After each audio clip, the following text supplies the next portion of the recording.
Salam sejahtera Malaysia, selamat pagi tuan-tuan dan puan-puan yang dihormati sekalian. Sekarang ini seluruh dunia, bukan hanya seluruh Malaysia tetapi seluruh dunia sedang memerhatikan Malaysia. Badan Kehakiman Negara Malaysia kini sekali lagi bergelut di dalam satu cabaran yang amat besar. Tuan-tuan dan puan-puan yang dihormati sekalian, Rosmah Mansor sekarang ini berada dalam keadaan yang amat kritikal kerana beliau sedang menghadapi satu keputusan yang akan menentukan sama ada dia masuk penjara atau tidak. Untuk rasuah berhubung projek solar hybrid di Sarawak, di Sekolah Sarawak yang bernilai 1.25 bilion untuk 369 sekolah luar bandar di Sarawak, tuan-tuan dan puan-puan yang dihormati sekalian. Tuan-tuan dan puan-puan yang dihormati sekalian, untuk kes Rosmah Mansor ini, hukuman yang bakal dilalui oleh Rosmah Mansor pastinya lebih tinggi, lebih besar, mungkin lebih tinggi, lebih dahsyat daripada Datuk Seri Najib Tun Razak. Baik tuan-tuan dan puan-puan yang dihormati sekalian, saya akan kongsikan kepada anda semua apa yang sedang berlaku sekarang ini di Mahkamah Tinggi Kuala Lumpur. Tuan-tuan dan puan-puan yang dihormati sekalian, ternyata Jargit Singh, iaitu Peguam Bela Datin Seri Rosmah Mansor, memang amat hebat. Sangat hebat kerana beliau sekarang ini sedang berhujah dengan amat terhebat. Terbaru tuan-tuan dan puan-puan, awan gelap kembali selubungi Badan Kehakiman. Wow, ini satu tajuk yang memang hebat dan satu penghujahan daripada Peguam Jargit Singh yang memang luar biasa. Pada pukul 11.13 pagi tadi, pendakwaan tak tegaskan dokumen didakwa bocor adalah palsu, kata Jargit Singh. Peguam Jargit Singh berkata tiada penegasan daripada pihak pendakwaan bahawa dokumen yang didakwa bocor yang berkaitan dengan kes rasuah Rosmah Mansor adalah dokumen yang palsu. Dia berkata hakim perlu mampu menyampaikan keputusan tanpa pengaruh tidak sepatutnya secara langsung maupun tidak langsung daripada mana-mana sumber yang lain. Selain daripada itu, peguam itu juga berkata hakim perlu bebas dari pengaruh luar. Peguam Jargit Singh berkata hakim yang mengendalikan perbicaraan itu perlu mampu untuk melaksanakan tanggungjawabnya secara saksama dan bebas daripada pengaruh luar. Katanya, kebebasan kehakiman memastikan seorang hakim dapat menilai bukti menggunakan pakai undang-undang dan menentukan keputusan tanpa mengira mana-mana pihak demi menegakkan keadilan, katanya. Tambahnya, saya ada keyakinan penuh terhadap Yang Arif Muhammad Zaini Mazlan tidak akan dipengaruhi oleh perkara ini.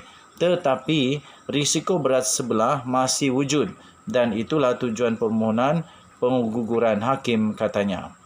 Sebelum itu pada pukul 10.50 pagi, dengan satu hujahan yang luar biasa, peguam itu berkata awan gelap kembali selubungi Badan Kehakiman. Peguam Jargit Singh berkata, awan gelap telah meliputi Badan Kehakiman sejak 23 Ogos yang lalu. Katanya, ia serupa dengan apa yang berlaku pada 1988, iaitu merujuk kepada penyingkiran Saleh Abbas sebagai Ketua Hakim Negara. Sejarah mengenang peristiwa itu sebagai krisis kehakiman negara. Jargit mendakwa awan gelap kembali meliputi ke Badan Kehakiman pada 23 Ogos lalu dipercayai merujuk kepada keputusan Mahkamah Persekutuan yang menolak rayuan suami Rosmah Mansor iaitu Najib Razak untuk mengenepikan sabitan dan hukuman terhadap kes rasuah ASRC International yang berjumlah 42 juta ringgit Malaysia. Tambahnya lagi pada pukul 10.43 pagi tadi, peguam itu berkata hanya perlu buktikan ada bahaya berat sebelah. Peguam Jargit Singh dalam hujahan lisannya berkata, undang-undang tidak memerlukan pemohon untuk memberikan bukti meyakinkan untuk membuktikan aspek berat sebelah pada hakim. Dia berkata mereka hanya perlu menunjukkan apa yang boleh dan menyerahkan kepada mahkamah jika ada bahaya berlakunya berat sebelah. Peguam itu turut berkata permohonan pengguguran hakim bukanlah satu cakap-cakap dengar. Peguam Jargit Singh menafikan hujahan daripada pendakwaan bahawa permohonan agar hakim Yang Arif Muhammad Zaini Mazlan digugurkan daripada mendengar kes itu adalah berdasarkan bukti dan cakap dengar.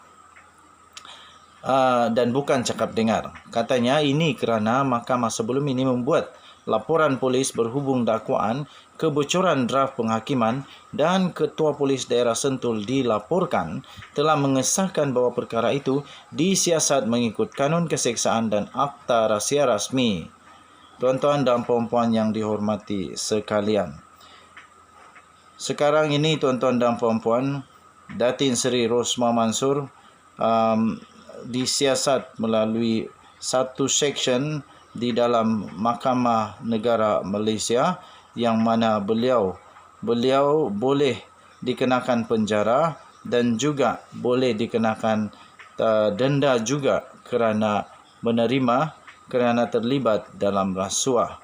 Tuan-tuan dan puan-puan yang dihormati sekalian, kita akan menantikan apakah keputusannya dan kita akan melihat sama ada hakim yang arif iaitu Mohamed Zaini Mazlan akan digugurkan, menarik diri, bukan digugurkan tapi akan menarik diri ataupun akan diteruskan dengan penghakiman pada hari ini. Tetapi awal pagi tadi ada diberitahu bahawa mahkamah sedia dengar dan hakim juga berkata dia dia lebih cenderung untuk tidak menangguhkan. Zaini juga membayangkan dia tidak cenderung untuk menangguhkan keputusan kes itu yang dijadual pada hari ini. Katanya kerana dia sendiri telah menghabiskan kebanyakan masa ketika cuti Hari Merdeka semalam untuk membaca permohonan yang difailkan penghakiman ataupun pembelaan, maafkan saya.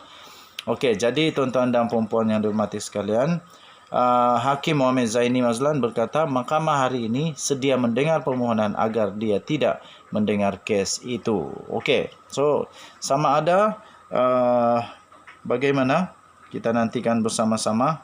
Saya fikir ada kebaikan juga kalau terus diberitahu keputusan pada hari ini, sama ada dia tarik diri atau diteruskan dan tidak ada penangguhan dan sebagainya. Kerana rakyat Malaysia mahu lihat keputusan segera dapat dibuat. Yang penting keputusan itu adalah keputusan yang adil, saksama dan tidak ada pengaruh daripada luar. Saya admin The Twin TV, saya percaya kepada kewibawaan Hakim Mohamed Zaini Mazlan.